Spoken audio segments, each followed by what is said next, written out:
Wahai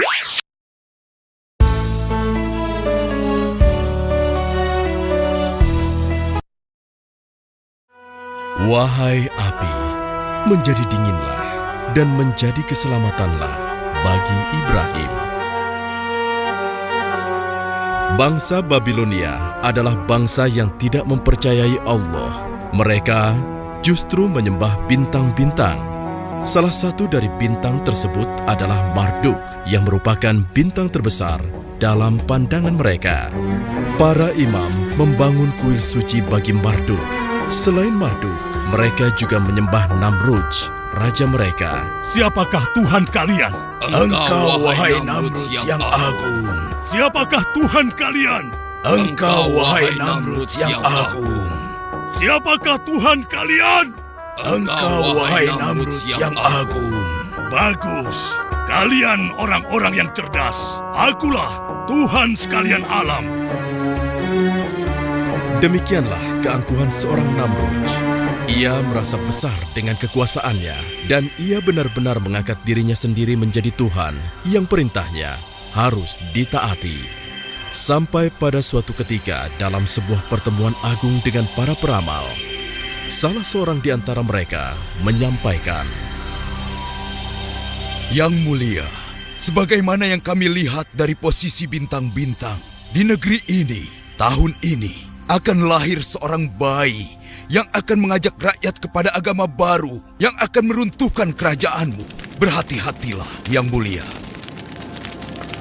Apa yang dikatakannya benar. Sebaiknya Yang Mulia segera mengambil tindakan. Baiklah. Aku percaya. Mulai saat ini, semua bayi laki-laki di Babilonia harus dibunuh. Semuanya. tanpa pikir panjang, Namrudz mengambil keputusan yang sangat mengerikan. Serta-merta, ia mengerahkan seluruh tentaranya untuk membunuh semua bayi laki-laki di Babilonia. Sementara itu, di sudut kota Babilonia, tinggallah seorang pembuat patung terkemuka bernama Azar. Ia sangat terpukul mendengar perintah Raja Namrudz, tuhannya selama ini. Dikarenakan istrinya tengah hamil tua dan tinggal menunggu waktu untuk melahirkan anak pertamanya. Wahai istriku, sungguh aku takut tentara Namrudz akan menemukan engkau dan membunuh anak kita yang akan terlahir nanti. Demi Marduk Tuhan kita, aku akan membawamu keluar dari sini. Kita harus bersembunyi hingga keadaan aman. Oh, baiklah. Kalau begitu, aku akan bersiap-siap. Wahai Namrudz yang agung, semua bayi laki-laki di negeri ini telah kami bunuh tanpa kecuali. Bagus.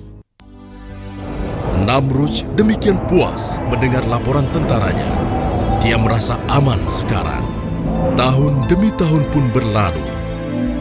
Anak Azar yang telah disembunyikan itu telah tumbuh menjadi anak yang kuat dan cerdas. Ia bernama Ibrahim. Suatu ketika, Ibrahim bertanya kepada ibunya, Ibu, tahukah engkau siapa Tuhanku? Ya ampun, kenapa dia bisa bertanya seperti itu? Akulah Tuhanmu, nak. Lalu Tuhan ibu siapa? Tuhan ibu, sudah pasti ayahmu.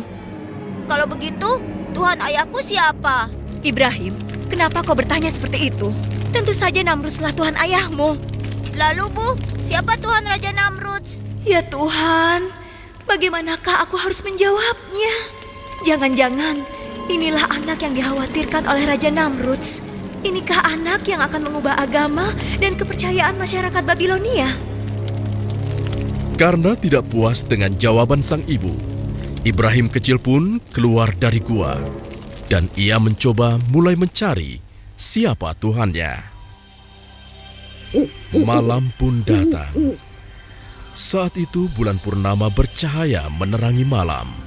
Wow, inilah rupanya Tuhanku. Ibrahim kecil sangat kagum dengan bulan purnama itu. Sekali lagi ia yakin itulah Tuhannya. Tetapi tatkala pagi menjelang, Kenapa dia menghilang? Kemana sinarnya tadi? Dia pasti bukan Tuhan. Wow, ini pasti Tuhanku. Indah sekali. Besar dan sangat terang. Pasti dia kuat sekali. Tetapi malam pun datang. Pasti dia juga bukan Tuhan. Tuhan tidak mungkin pergi. Demikianlah, Ibrahim kecil merenung dari hari ke hari. Ia mencari siapa Tuhannya. Ia telah mengamati semua yang ada di alam ini, sampai akhirnya ia menyimpulkan bahwa Tuhannya adalah Tuhan yang menciptakan alam semesta. Dialah Allah yang Esa. Beberapa tahun kemudian, di usianya yang dewasa, Ibrahim pun diangkat menjadi utusan Allah. Beliau pun kembali kepada kaumnya di negeri Babilonia. Beliau pun memenuhi tugasnya menyeru manusia kembali kepada Allah.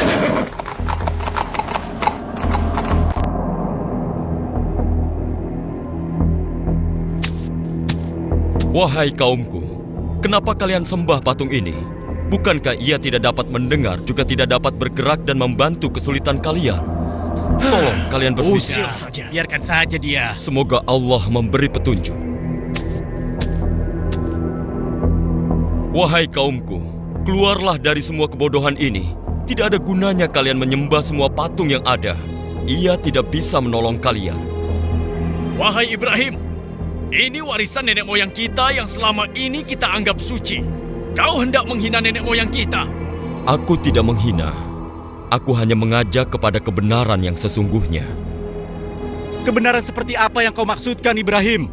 Sembahlah oleh kalian Allah yang Esa yang menciptakan kita, batu-batu itu, dan alam semesta ini.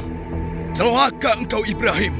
Engkau ingin mengganti Tuhan kita selama ini dengan Tuhanmu yang baru. Lalu akan engkau apakan Tuhan-Tuhan ini?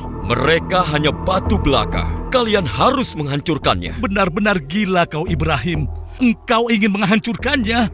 Terkutuk engkau. Marduk akan menghukummu. Aku tidak takut. Aku berlindung kepada Allah, karena dialah yang harus kita takuti. Aku ingin mengetuk hati kalian. Bukalah hati kalian. Hai Ibrahim, kau tidak lebih suci daripada kami. Hentikan ocehanmu. Aku tidak akan berhenti menyeru kalian kepada kebenaran. Dengarkan dan renungi kata-kataku. Tinggalkanlah patung-patung tidak berguna itu. Omong kosong. Jika engkau terus menghina Tuhan kami akan menghajarmu, wahai Ibrahim. Semoga Allah mengampuni dan memberi petunjuk kepada kalian. Demikianlah, Nabi Ibrahim terus berdakwah tak kenal lelah, menyeru kaumnya agar meninggalkan patung-patung itu dan menyembah hanya kepada Allah saja. Namun, sebagian besar dari kaumnya mengingkari hingga suatu ketika. Nah, inilah saat yang tepat. Kuil ini sedang tidak dijaga. Seluruh penduduk tengah sibuk berpesta. Akan aku hancurkan patung-patung ini agar kaumku sadar bahwa patung-patung ini tidak memiliki daya sedikitpun. Semoga kesesatan ini sirna dari negeri Babilon.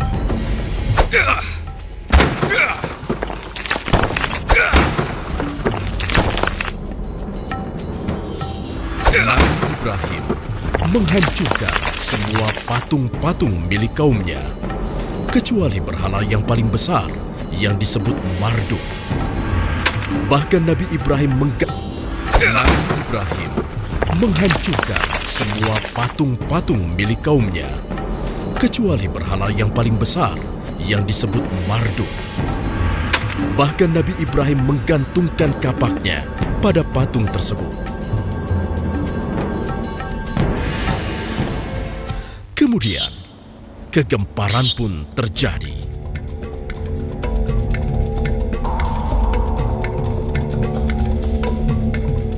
Apa yang telah terjadi di sini? Kenapa Tuhan-Tuhan kita hancur begini? Siapa yang melakukannya? Hanya Marduk yang tidak disentuh. Lihat, hanya Marduk yang utuh. Wahai Itsar yang agung, siapakah yang menghina engkau seperti ini? Mimpikah yang kita lihat ini? Celakalah kita semua. Siapa yang melakukan ini? Jangan-jangan Ibrahim. Karena hanya dia yang berniat melakukan hal ini. Kita seret dia ke sini. Betul. Seret saja dia. Ayo seret. Seluruh penduduk negeri Babilonia gempar. Mereka marah tidak menerima kenyataan yang ada. Dan mereka sepakat kemarahan itu harus ditumpahkan. Hei Ibrahim, pasti engkau yang telah melakukan ini semua. Mengaku sajalah. Mengapa kau tuduh aku? Mengapa tidak yang lain? Jangan mengelak kau Ibrahim. Hanya kau yang memiliki niatan seperti itu. Apakah kalian sudah menanyakan pada sosok yang memegang kapak? Kau sudah gila. Mana bisa dia berbicara? Apalagi bergerak menghancurkan patung yang lain. Nah, apabila mereka tidak dapat bergerak, apalagi menolong dirinya sendiri, mengapa kalian masih menyembahnya? Jangan ceramahi kami Ibrahim. Aku hanya ingin menyadarkan kalian, menyelamatkan kalian dari dosa dan kesesatan ini.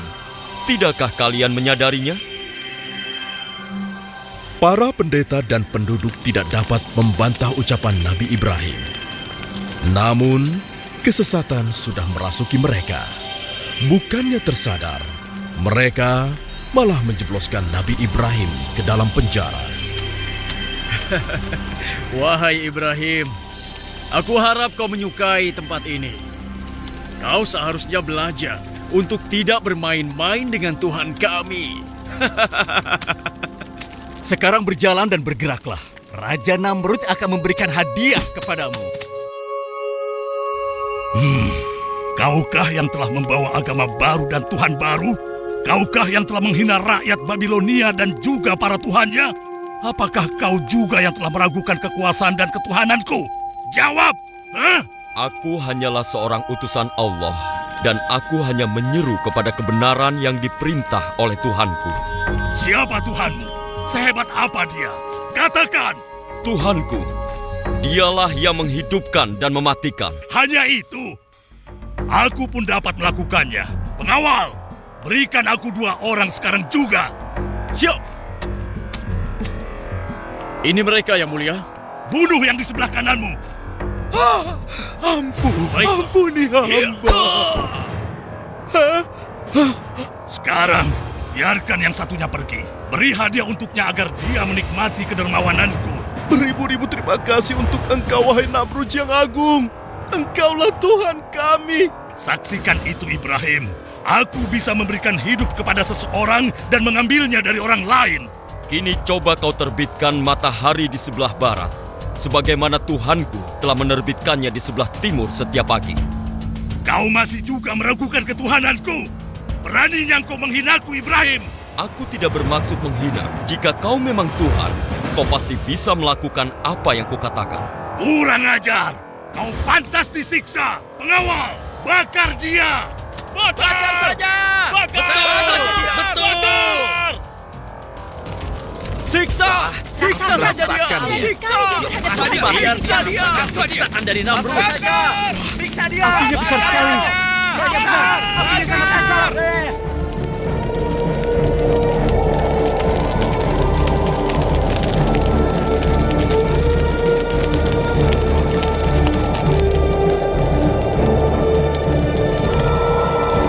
Ya Allah, aku berserah diri kepadamu.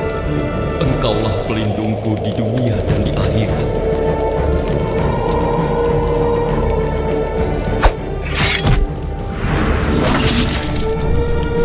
Hasbunallah wa ni'mal wakil.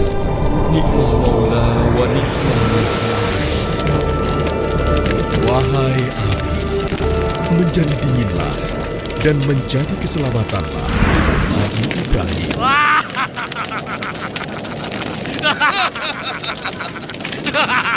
Rasakan siksaan Namrud. Dia yang menghukum penghina dan penentang Tuhan-Tuhan kita. Wahai rakyat Babilonia, penghina Tuhan kita telah dimusnahkan. Oleh karena itu, Raja Namrud telah menyiapkan pesta untuk kita semua.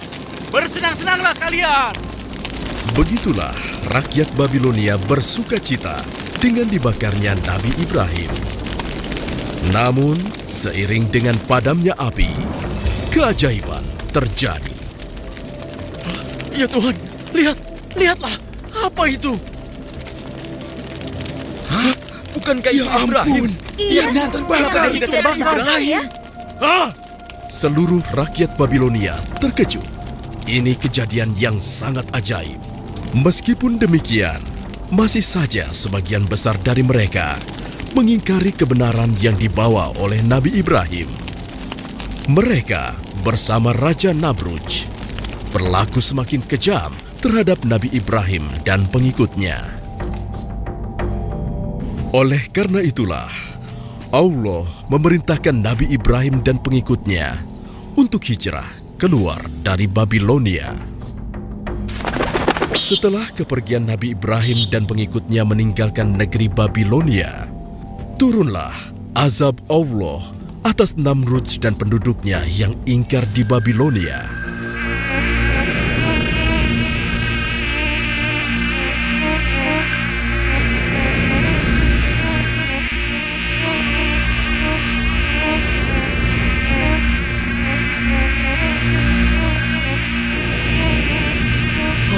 Ini datang dari mana ini? Kurang ajar. Pengawal, tutup semua pintu. Jauhkan binatang ini dariku. Cepat, tutup semua pintu.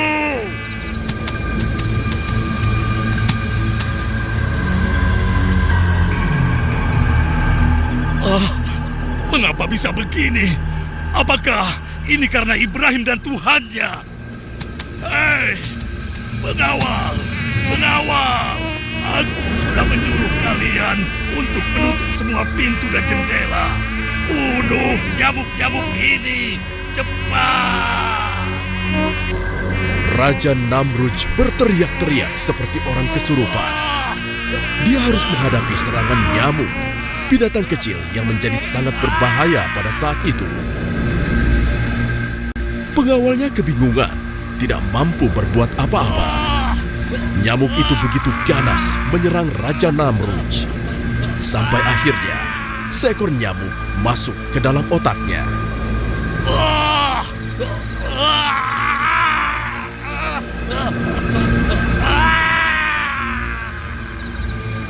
Demikianlah, Raja Namrudz yang congkak dan sombong mati dengan cara yang mengenaskan. Seekor nyamuk dengan izin Allah Subhanahu wa Ta'ala masuk ke dalam otaknya dan mengakhiri hidupnya yang penuh dengan dosa. Semoga Allah Subhanahu wa Ta'ala melindungi kita dari perilaku yang serupa dengan Raja Namrudz.